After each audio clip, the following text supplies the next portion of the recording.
న్యాయం చేసిన సందర్భం నుండి ఈ రోజు మేమందరం బెయిల్ మీద బయటకు వచ్చిన తర్వాత అల్లు అర్జున్ పేరుతో అనేక మంది దాదాపు రోజు ఒక 10ల సంఖ్యలో 1000 సంఖ్యలతో ఫోన్ చేసి మా అల్లు అర్జున్ ని మీరు ఏ విధంగా మీరు దాడి చేస్తారు, మీరు ఎందుకు మాట్లాడతారు మా అల్లు అర్జున్ గురించి అని అనేక మంది ఫోన్లు చేస్తున్నారు. ఎందుకంటే మీడియాకు చెప్పలేని పదజాలంతో దూషిస్తున్నారు.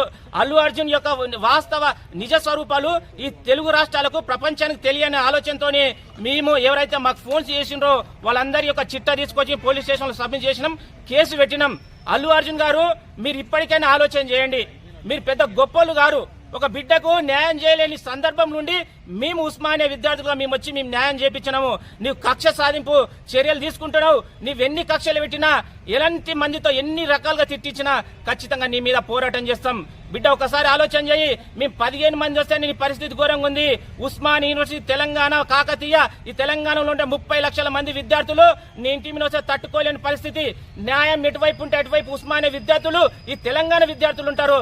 మేము ఏ రాజకీయ పక్షం కాదు, విద్యార్థుల పక్షం, ఈ తెలంగాణ సమాజం పక్షం. ఈ తెలంగాణ సమాజంలో ఎక్కడ అన్యాయం జరిగినా విద్యార్థి నాయకులుగా మేము ముందుంటాము. ఇప్పటికైనా నీ కొవ్వును తగ్గించుకో. నీ అభిమానుల పేరుతో ఎవరైతే ఎక్స్ట్రాల్ చేస్తున్నారో వాళ్లకు నీవు సర్ది చెప్పుకో. లేని పక్షంలో ఇది అగ్నిగుండమై దేశవ్యాప్తంగా వ్యాప్తి చెందుతాయి. నేను ఎక్కడ పోయినా వెంటాడే ఒక భూతంలో వెంటాడతాము.